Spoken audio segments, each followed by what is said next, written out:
곧 예배가 시작됩니다. 온라인으로 하나님께 드리는 예배에 정성을 다해 임해주시기 바랍니다. 온 가족이 함께 모여 거룩하게 예배를 드립니다. 부모가 아이들의 훌륭한 영적 교사 역할을 하시길 바랍니다. 단정한 복장으로 예배를 드립니다. 성경책을 지참합니다. 예배 10분 전부터 예배 준비를 완료하고 기도합니다. 올바른 자세로 모든 순서에 정성을 다해 참여합니다. 핸드폰보다는 TV나 컴퓨터 모니터로 예배를 드립니다. 예배에 집중하여 하나님의 은혜를 기대합니다.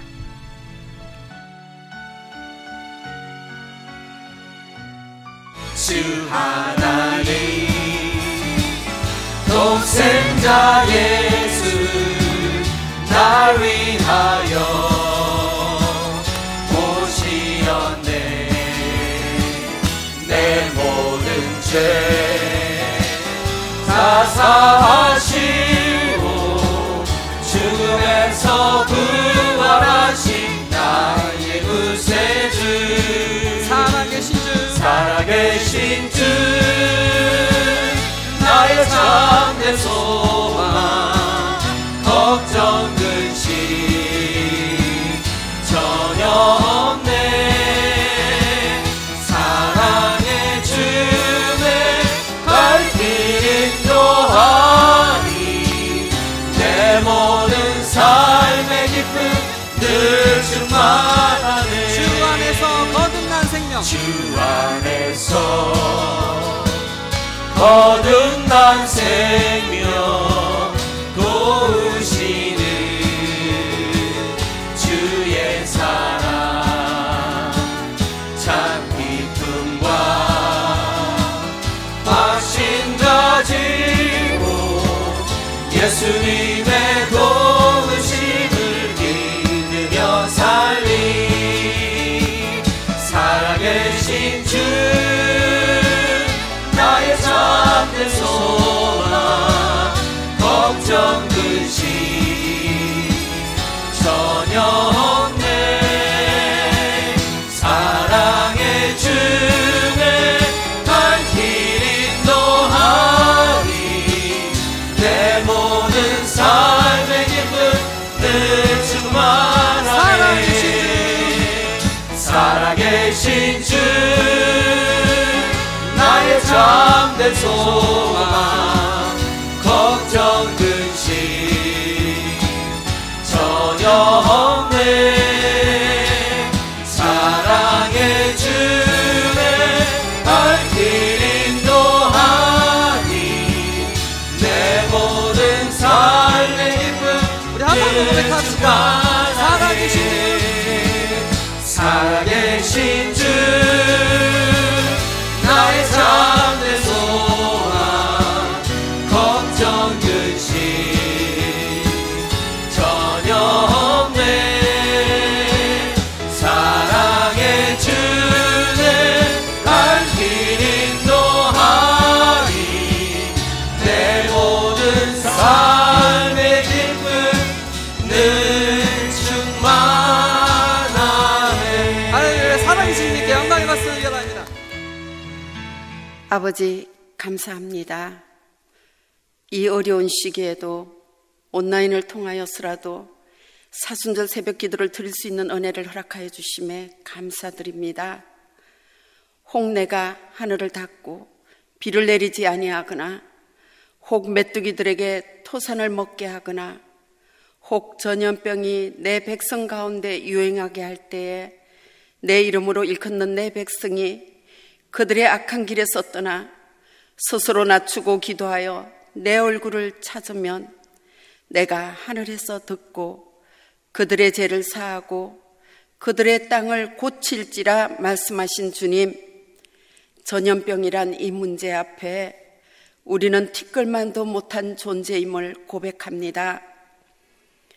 이 시간 주님 앞에 간절히 회개하오니 하나님의 말씀을 불순종함을 용서하여 주시옵소서. 호흡하듯 기도하라고 했으나 기도를 쉬는 죄를 범하였습니다. 주님의 십자가의 보혈을 경혈히 여겼습니다. 나라와 민족을 위하여 날마다 기도하지 못했습니다. 날마다 죄악 속에 살면서도 죄가 죄인지도 모른 채 아니라고 무지한 삶을 살았습니다. 주님, 이 시간 주님 앞에 진실로 회개하오니 우리를 불쌍히 여겨 주시옵소서. 코로나 바이러스로 우리에게 마지막 때를 알리는 경고의 메시지를 우리가 깨닫게 하옵소서. 우리를 위하여 땀방울이 핏방울이 되도록 기도하신 주님을 기억하게 하옵소서. 열방의 믿음의 유종자들이 주님 앞에 한 마음으로 회개하며 엎드리게 하셔서 큰 재앙에서 건져 주시옵소서. 내 이름으로 일컫는 내 백성이 그들의 악한 길에서 떠나 스스로 낮추고 기도하여 내 얼굴을 찾으면 내가 하늘에서 듣고 그들의 죄를 사하고 그들의 땅을 고칠지라 약속하신 주님, 우리의 죄를 용서하시고 우리의 기도를 들으소서. 우리의 기도를 들어 주시옵소서. 이 땅에서 신속히 전염병이 사라지게 하시어 하루빨리 주님의 복된 전에서 예배가 회복되게 하옵소서. 이 시간 말씀을 대언하실 한의준 목사님을 축복하시고 성령으로 기름 부어주시어 능력의 말씀, 은혜의 말씀이 선포되게 하옵소서. 주님께서 저희들을 향하여 주시고자 하는 메시지를 선포되는 말씀을 통하여 듣게 하여 주시고 마음에 새긴 말씀이 영의 양식이 되어 행함으로 연결되게 하옵소서. 우리의 죄를 대신하여 십자가에 죽기까지 마다하지 않으신 우리 좋으신 예수님의 이름으로 기도드립니다. 아멘. 오늘 우리에게 주신 하나님의 말씀은 로마서 5장 15절의 말씀입니다. 함께 합독하시죠.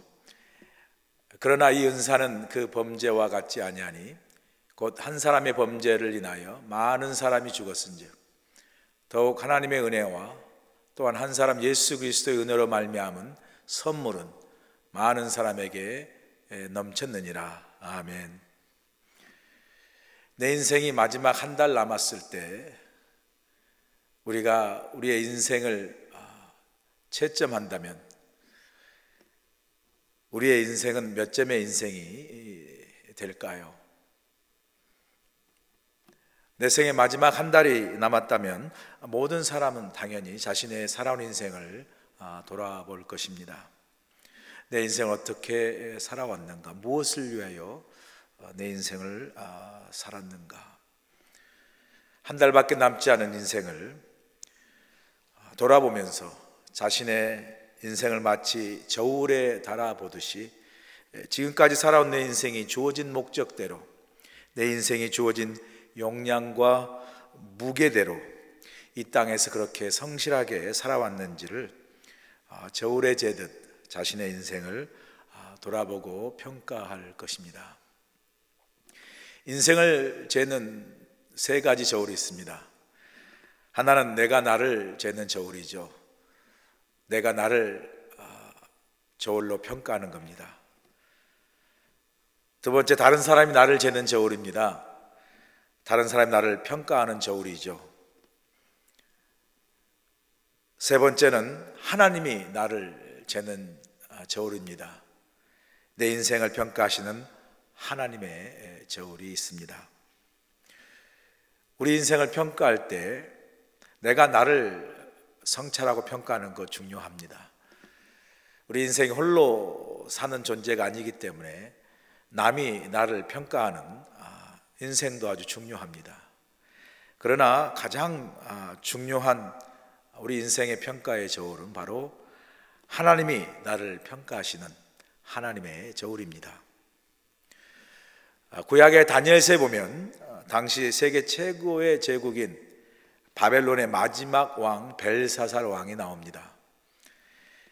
그는 자신의 위엄을 자랑하기 위하여 자신의 왕궁에서 1000명의 귀족들과 그리고 왕후와 궁녀들을 모아놓고 큰 연회와 잔치를 벌입니다.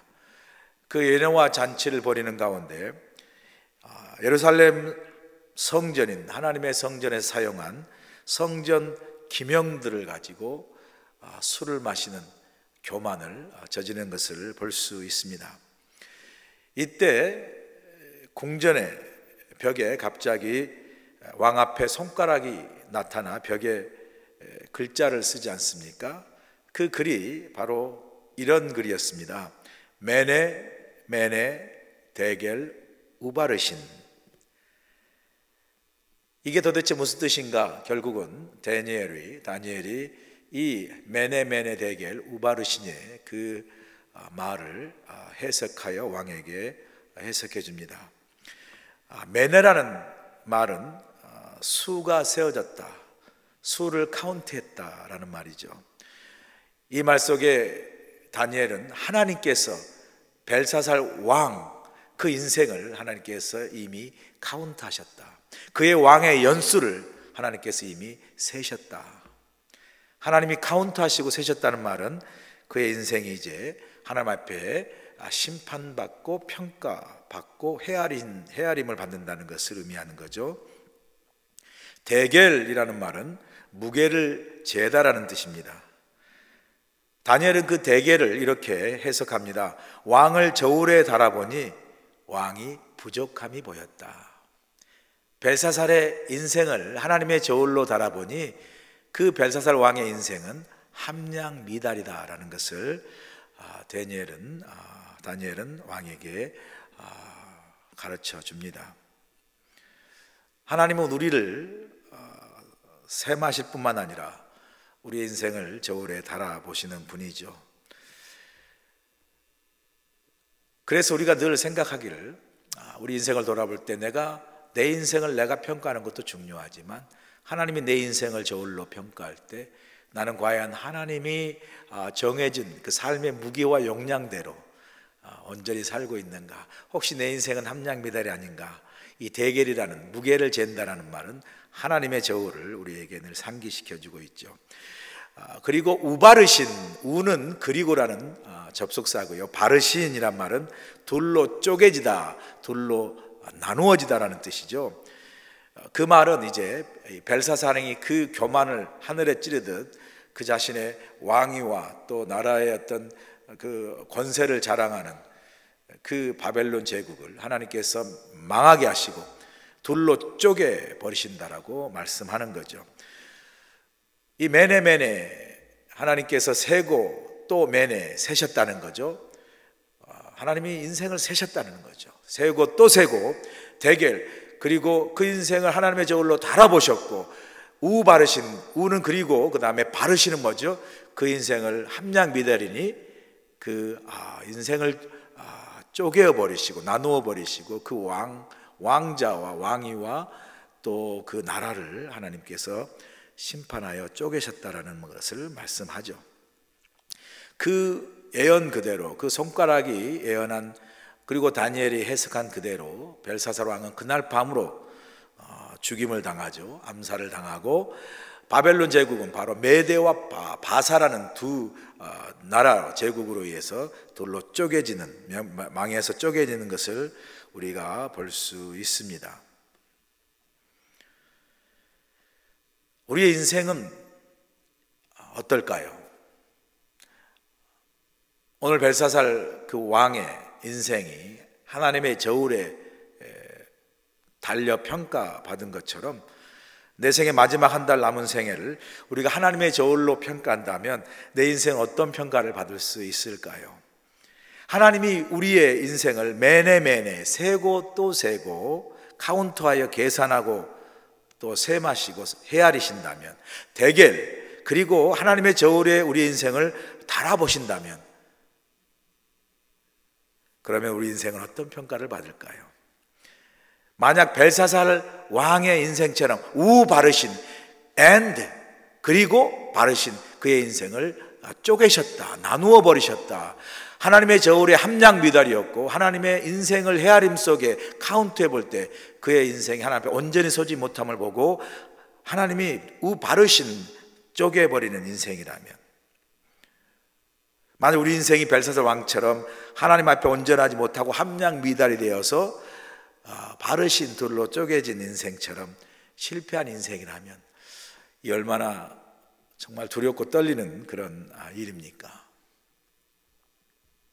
하나님이 사람의 인생을 평가하는 기준은 그 사람의 외모를 보는 것이 아니라 그 사람의 마음의 중심을 보신다고 성경은 말씀합니다. 사무엘상 16장 7절에 보시면 내가 보는 것은 사람과 같지 아니하니 사람은 외모를 보거니와 나 여호와는 중심을 보느니라 하시더라.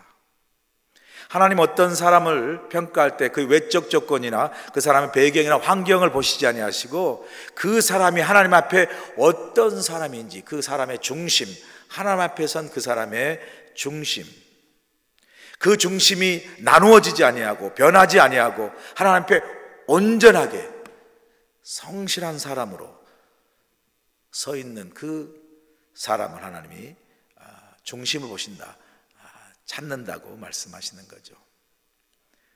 여호와는 중심을 보신다. 이 중심이라는 말, 이 말 속에 파생되고 또 우리에게 잘 알려진 영어 단어가 바로 integrity란 말이에요. integrity.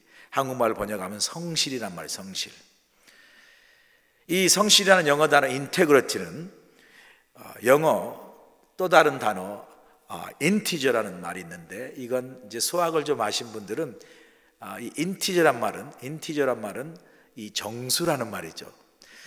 수학에서 정수가 뭡니까? 정수는 1, 2, 3, 4, 5, 6, 7, 8 이런 정수를 말하는 거죠. 우리가 나누어지는 분수가 뭐죠? 분수는 0.5, 1.5, 2.5, 3.5 나누어지는 수를 우리가 분수라고 이야기하죠. 그런데 이 마음의 중심인 인테그리티, 이 성실, 이 단어가 바로 수학의 인티저, 정수라는 개념, 즉 분수처럼 나누어지지 않는 정수라는 단어의 어원과 똑같은 의미를 갖고 있다는 거죠. 왜일까요, 여러분? 바로 이 성실이라는 이 속성, 이 성실이라는 것은 나누어지지 않는 것, 갈라지지 않는 것, 변질되지 않는 온전함과 꾸준함과 일관성을 가진 것이 바로 성실합니다. 성실한 것이다라는 것을 우리에게 가르쳐 주는 것이죠. 우리가 인생을 성실하게 산다는 것은 다른 말로 표현하면 우리의 삶이 나누어지지 아니하고 갈라지지 아니하고 꾸준하고 온전하고 일관된 삶을 산다는 것을 말합니다. 좀 더 쉽게 표현하면 내가 집에 있을 때나 집 밖에 있을 때의 나의 모습이 동일하고, 가정과 직장에서 나의 모습, 교회 안에서나 교회 밖에서의 나의 모습, 내가 혼자 있을 때나 혹은 다른 사람과 함께 있을 때나 언제나 변함없이 꾸준하고 동일한 일관성을 가진 그러한 사람이 바로 성실한 사람이다라는 것을 말씀하는 거죠. 나의 모습이 상황에 따라서, 사람에 따라서 달라지고 그렇다면 그건 성실한 모습이 아니겠죠. 언제나 변함없이 안과 바퀴, 겉과 속이 어디서든 누구와 함께 하든 동일하게 일관되게 살아가는 삶, 이것이 바로 성실한 사람이요, 성실한 삶이라 할 수 있습니다. 우리 딸이 가끔 집에서 저에게 불만을 이제 함께 살 때, 예전에 함께 살 때 불만을 표출한 것 중에 하나가, 이제 제가 자기들에게 좀 잘 안 대해주고 신경을 잘 안 쓰면 불만스럽고 우리 딸들이 이렇게 말해요. 아빠는 교인들에게 하는 것처럼 집에서 우리에게도 똑같이 그렇게 해보라고, 그렇게 불만합니다. 제가 우리 딸들이 이런 불만 가운데 이런 말 할 때 제가 제일 무서워요. 그게 뭐냐면요, 우리 딸이 가끔 제가 이제 뭐 이렇게 좀 자기들 보기에 실수 같은 거 좀 좋지 못하는 그런 자기들 볼 때 아빠 이러면 좋지 않겠다라고 하는 그런 모습을 볼 때 꼭 우리 딸이 어렸을 때 함께 살 때 이런 말 합니다. 아빠, 목사가 그러면 돼? 사실 이 말이 제게 가장 사실 무서운 말입니다. 나의 그 성실함이 무너지는 그런 순간이기 때문에 그렇습니다. 나의 인테그리티가 그 아이들에게 있어서 정말 부끄러움을 당하는 그런 때이기 때문에 참 제가 그 말을 듣기를 무서워하죠. 여러분, 많은 경우 우리의 삶은 이렇게 성실하지 못합니다. 나의 모습이 가정 안에서와 가정 밖에서 다른 모습일 때가 많습니다. 교회 안에서와 교회 밖에서의 모습이 다른 모습일 때가 많습니다. 나 홀로 있을 때의 모습과 여러 사람이 함께 있을 때 나의 모습이 다를 때가 많습니다. 여러분, 성실이 무엇이라고 우리에게 가르쳐 주십니까? 성실은 어떤 상황 속에서도 일관된 모습을 가지는 거죠. 여기에서는 이렇게 말하고 저기에서는 저렇게 말하고, 여기에서는 이렇게 행동하고 저기에서는 저렇게 행동하고, 이 사람에게는 이렇게 말하고 저 사람에게는 저렇게 말하는 말과 행위와 마음의 일관성이 없이 상황과 사람에 따라 수시로 바뀌는 것, 그건 성실한 사람이 아니죠. 성실한 사람은 상황과 사람에 따라 수시로 변하는 것은 마치 주변의 그 상황에 맞추어서 그 수시로 색깔을 변하는 그 까말레온 도마뱀처럼 그렇게 수시로 상황과 사람에 따라 변하는 것이 성실이 아니죠. 그런데 여러분, 세상은 겉으로 드러나지 않는 우직하고 성실한 사람보다 밖으로 드러난 이미지만 잘 포장하는 요령 있는 사람들 눈앞에서 그럴듯하게 대충 잘 때우는 사람들을 세상은 때때로 똑똑한 사람, 순발력 있는 사람, 능력 있는 사람이라고 평가합니다. 그런데 이것들이 어느 순간 우리 삶을 얼마나 위태롭게 하고 무너지게 하는지, 이 코로나 바이러스의 예방과 방역에 임하는 우리 자신에 대한 교훈에 비교하여 어느 분이 카톡으로 제게 아주 짧고 어쩌면 참 이렇게 많은 걸 생각하게 하는 교훈의 글로 제게 보내주셨어요. 코로나 바이러스 예방과 그 방역에 임하는 어떤 그 교훈에 대한 것을 이제 제게 보내주셨는데, 거기에 이런 말이 있습니다. 나는 배웠다. 어떤 기생충보다 무섭고 무서운 기생충이 대충이라는 것을. 여러분, 기생충 아시죠? 영화 아카데미상 탄 기생충을 말하는 거죠. 어떤 기생충 혹은 우리 몸에 있는 기생충보다 더 무섭고 무서운 기생충이 대충이라는 것을. 모든 것이 대충이었다. 손 씻기도 대충, 사회적 거리 유지도 대충, 생각도 대충, 이번 사태에도 너무 안이했다. 이제 나 스스로 면역 주치의가 되어야 한다는 것을 배웠다. 환경 문제나 생태계의 파괴가 남의 일이 아니라 내 일이라는 것을 배웠다. 또다시 찾아올 바이러스에 대처하기에 두 눈 부릅뜨고 환경 지킴이가 되어야 한다. 나는 확실히 배웠다. 공생과 공존이 상생의 길이라는 것을. 이 글을 읽으면서 제가 문득 생각한 것은, 우리 삶의 이런 요령과 대충이 아닌 이 성실은 단순한 한 사람의 성품이나 인격을 넘어서 우리 안정과 생명과 직결된다는 것을 이 코로나 바이러스는 우리에게 직접적인 교훈으로 가르쳐주고 있습니다. 여러분, 성경에 보시면 하나님은 자신의 성실하심을 십자가의 사랑을 통하여 우리에게 확실히 보여주셨어요. 로마서 5장 8절에 보시면 우리가 아직 죄인 되었을 때에 그리스도께서 우리를 위하여 죽으심으로 하나님께서 우리에 대한 자기의 사랑을 확증하셨느니라. 하나님, 우리가 아직 죄인 되었을 때에 그때에도 우리를 심판하여 버리지 아니하시고 우리를 변함없는 사랑으로 십자가 달려 죽으심으로 하나님이 자신의 사랑인 그 하나님 자신의 사랑의 이 성실하심, 변치 않으심, 이 동일하심을 우리에게 자신의 생명을 내어주심으로까지 우리에게 그 성실하심을 보여주셨습니다. 여러분, 우리는요 바로 이 하나님의 그 성실하신 사랑, 변치 않으신 그 사랑을, 그 성실하심 속에 늘 살고 있어요. 하나님의 성실하심 속에 우리는 늘 살고 있습니다. 하나님 우리의 사랑을, 우리를 향한 사랑을 주시다가 거두거나 우리에게 베푸신 은혜를 주셨다 거두는 그러한 변하는 그런 하나님이 아니라 그의 사랑은 그의 은혜가 언제나 변치 않는 그 하나님의 성실하심이 우리에게 얼마나 큰 은혜로, 그 성실함 속에 우리가 얼마나 큰 사랑 가운데 살고 있는지를 우리가 깨달아 알아야 하는 것이죠. 사실 우리는요 그 하나님의 어제나 오늘이나 내일도 변치 않는 그 동일한 성실하신 하나님의 사랑이 있었기에 우리는 날마다 그 하나님의 은혜 가운데 살고 있어요. 그래서 에레미야 선지자는 에레미야 예가 3장 22절에서 23절에 이렇게 고백하지 않습니까? 여호와의 인자와 공율이 무궁하심으로 우리가 진멸되지 아니함이니이다. 이것들이 아침마다 새로우니 주의 성실하심이 크시도소이다.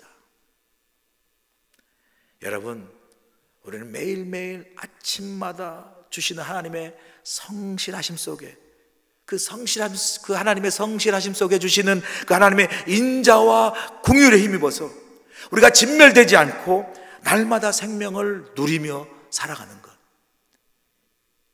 우리가 그 하나님의 그 성실하심의 은혜 속에 살아가고 있다는 사실을 우리가 깨닫는 저와 여러분 모두가 되실 간절히 소원합니다. 우리는 이렇게 하나님의 놀라운 자신의 생명을 내어주기까지 이루신 그 하나님의 신실하심 속에, 성실하심 속에 살아가는데, 우리는 그 하나님의 성실하심의 앞에 서서 우리는 얼마나 하나님 앞에서 우리의 인생 속에 성실한 믿음과 성실한 신앙을 하나님께 드리며 살아왔는지, 내 생의 마지막 한 달 이 사순절에 이 시간을 보내면서 하나님을 향한 우리의 성실함, 하나님을 향한 우리의 삶을 다시 한번 돌아보고 평가하고 성찰하는 시간을 가져야 합니다. 지금까지 내가 살아온 삶을 하나님의 저울로 평가한다면 과연 내 삶은 하나님이 내 삶 속에 계획하시고 정해주시고 그리고 기대하시는 삶의 목적의 무게와 용량대로 성실하게 살아왔는가? 혹시 지금까지 내 인생은 말 그대로 하나님의 목적과 기대에 미치지 못하는 함량 미달의 믿음과 신앙의 삶을 살아오지는 않았는지 우리 자신을 돌아보아야 합니다.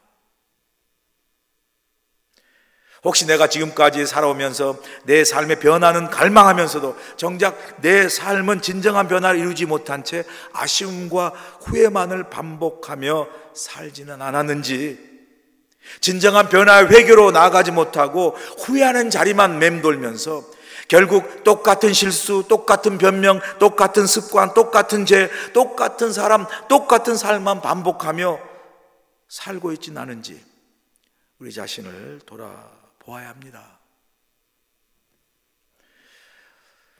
예수님을 배신하고 판 가룟 유다, 성경에는 분명히 그가 뉘우쳤다라고 말합니다. 후회했다고 말합니다. 그러나 거기까지예요. 성경은 그가 회개하고 주님께로 돌아왔다고 말씀하지 않습니다. 그 결과 그는 그 회개의 기회를 놓치고 후회하며 스스로 목매달아 죽었다고 성경은 기록합니다. 반면 베드로는 예수님을 3번 부인하고 저주했습니다. 자신의 배신과 실패로 인해서 뉘우침과 후회의 눈물을 흘렸습니다. 그러나 베드로는 그 후회의 눈물에만 머무르지 아니하고 베드로는 회개하고 주님께 돌아와 주님께서 맡겨주신 사명을 이루었습니다. 그리고 그는 그 새로운 사명의 삶을 시작할 수 있었습니다.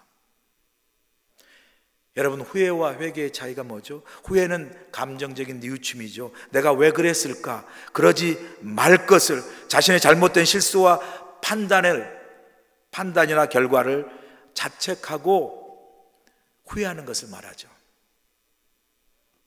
그러나 후회는 항상 낙심과 좌절 속에 머무는 거죠. 반면 회개는 자신의 잘못에 대한 감정적인 뉘우침을 넘어서, 후회를 넘어서 자신의 실수를 인정하고 그 잘못된 방향, 잘못된 길, 잘못된 행동에서 실제로 돌이켜 변화되는 것이 바로 회개죠. 후회는 감정이라면 회개는 행동이고 실천입니다. 우리가 살아온 인생을 돌아보며 후회만 한다면 우리는 절대 새로운 삶을 시작할 수 없습니다. 내 인생의 마지막 한 달만 남았다면, 남은 한 달을 우리는 이루지 못한 일들에 대한 안타까움과 후회만으로 그 아까운 시간을 보내지 않을 겁니다. 후회와 회한이 남은 일들이 있다면 회개라는 변화를 통해서 그 실수, 그 상처, 그 아픔을 만회하는 시간을 가지려 하지 않겠습니까? 내 인생의 시험지에 틀린 답을 쓴 것을 깨달았다면 남은 시간에 그 오답을 지우고 정답으로 채워 남은 인생의 채점표에 만족한 점수를 얻고자 시간을 보내지 않겠습니까? 여러분 인생을 채점한다면 여러분 인생은 몇 점의 인생이라고 여러분 평가하실 수 있겠습니까? 여러분 골프를 좀 아시는 분들은요, 골프에 멀리건이라는 게 있습니다. 멀리건. 멀리건이란 이 실수한 그 샷을 무시하고 다시 또 한 번 치는 것을 말하는 겁니다. 물리는 거죠. 다시 치는 기회를 갖는 것을 멀리건이라고 그러죠. 이 멀리건을 가지고 골프를 친다면 모든 사람이 골프를 잘 칠 수 있습니다. 왜냐하면 실수하면 언제든지 다시 칠 수 있으니까. 그런데요, 문제는 경기의 실전에는 멀리건이 주어지지 않습니다. 멀리건은 이론상 존재하지만 프로 골퍼의 실제 경기에는 멀리건이 주어지지 않습니다. 실제 경기에는 멀리건이 존재하지 않습니다. 그러므로 많은 프로들이 경기를 지거나 실패하는 것이죠. 이게 우리가 살고 있는 이 세상의 냉정한 삶의 현실입니다. 멀리건이 주어지지가 않아요. 그러나 여러분, 하나님이 우리에게 주신 놀라운 선물이 있습니다.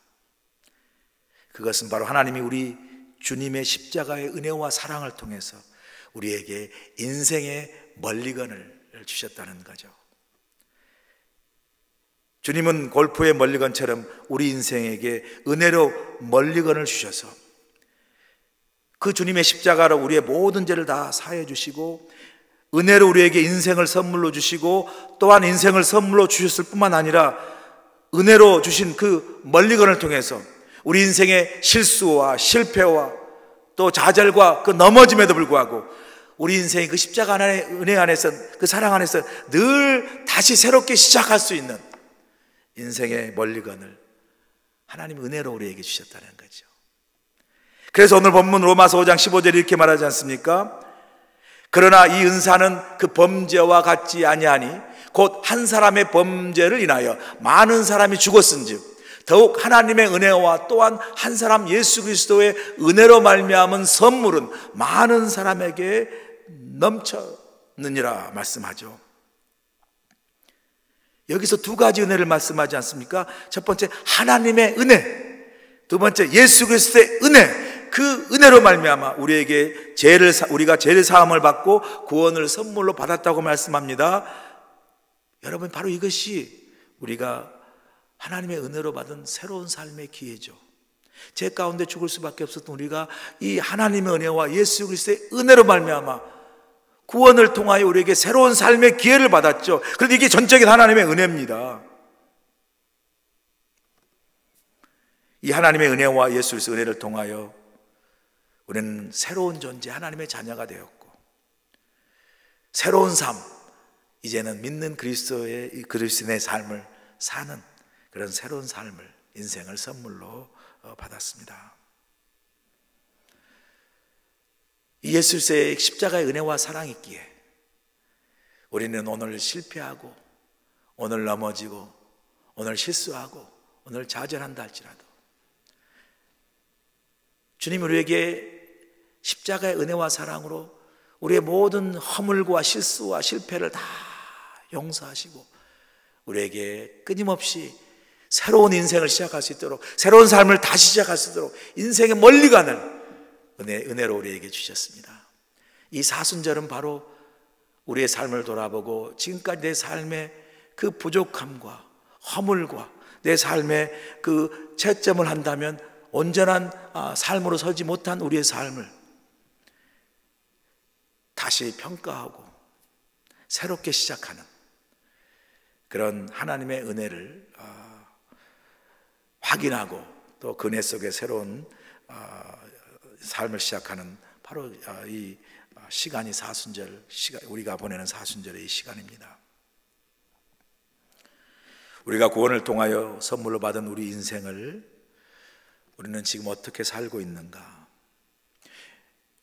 저와 여러분, 우리 생애를, 우리의 마지막 한 달의 인생을 채점하고 저울로 평가하여 우리의 인생을 정말 돌아본다면 우리는 어떤 인생을 살고 있는지, 하나님께서 인생의 멀리간으로 우리에게 새로운 기회, 새로운 삶, 새로운 존재로 살기 위해 십자가 달려 죽기까지 우리를 사랑하신 그 하나님의 그 십자가의 은혜와 사랑을, 주님의 그 십자가의 은혜와 사랑을 우리가 받고 사는 하나님의 사람으로 살아간 우리의 인생이 하나님 앞에 얼마나 성실한지, 온전한지, 과연 내 인생을 하나님의 저울로 평가할 때 하나님이 내 인생의 삶의 목적과 그 방향대로, 하나님이 심어준 그 계획대로 과연 내 인생을 성실하게 하나님의 삶의 목적에 맞는 그 무게와 용량으로 살아가고 있는지, 하나님의 저울로 우리 자신을, 우리 인생을 다시 한번 평가하는 시간이 될 수 있길 간절히 소원합니다. 이제 우리 함께 묵상하시면서 오늘 우리에게 주신 말씀, 내 인생을 내가 하나님의 저울로 평가할 때 나는 어떤 인생을 살아왔는지, 내 인생이 한 달밖에 남지 않았다면, 그리고 내 인생을 하나님의 저울에 달아본다면 지금까지 살아온 내 인생이 하나님이 내게 주신 목적대로, 하나님 내 인생에 심어준 하나님의 그 계획과 뜻대로, 하나님이 내 인생에 주어진 용량과 무게대로 성실하게 살아왔는지 우리 자신의 신앙을 다시 한번 돌아보기를 원합니다. 내 인생을 하나님의 저울로 혹은 인생의 채점을 하여 점수를 매긴다면 내 인생은 하나님 앞에 몇 점의 인생으로 설 수 있는지, 내 인생에 부족하고 아쉬운 점수가 있다면 그 점수에 만에는 갈망하면서도 정작 내 삶의 진정한 변화를 이루지 못한 채 아쉬움과 후회의 자리만 맴돌고 있는지는 아는지, 그래서 진정한 변화와 해결을 이루지 못하고 언제나 똑같은 변명, 똑같은 실수, 똑같은 습관, 똑같은 죄, 똑같은 사람, 똑같은 삶만 반복하며 살고 있지는 않은지 우리 자신을 다시 한번 돌아보고 이 사순절에 하나님의 저울로 내 인생을 평가할 때 내 인생이 하나님 앞에 함량 미달되지 아니하고 남은 인생을 주께서 원하시는 뜻대로, 목적대로 내 인생을 살아갈 수 있도록 결단하고 회개하고 다시 새롭게 시작하는 그런 기도의 시간이 될 수 있기를 간절히 소원합니다. 이를 위하여 함께 묵상으로 기도하겠습니다.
주님은 저희 모든 인생 오늘도 바라보시고 우리 인생을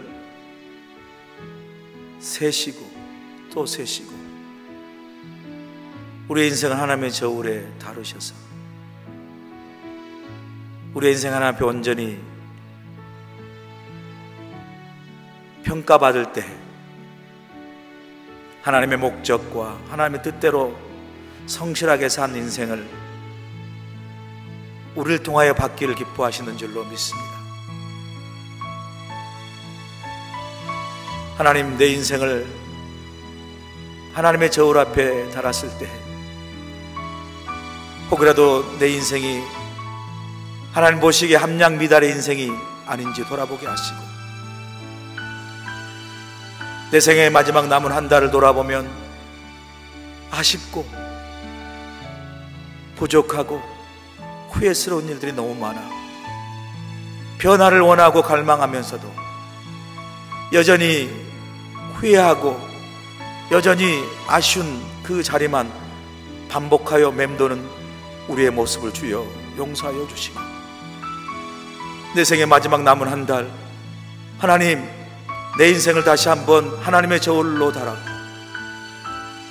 이제는 아버지 하나님 회개하여 변화되어 똑같은 모습과 똑같은 삶의 모습, 똑같은 변명, 똑같은 실수, 똑같은 사람으로서 살지 않게 하시고 주님이 우리를 통하여 살아가기를 원하시는 그 삶의 모습으로 다시 한번 우리 삶을 새롭게 시작할 수 있도록 우리를 도우시고 함께 하시고 인도하여 주시옵소서. 예수님의 귀하신 이름으로 기도하옵나이다. 아멘.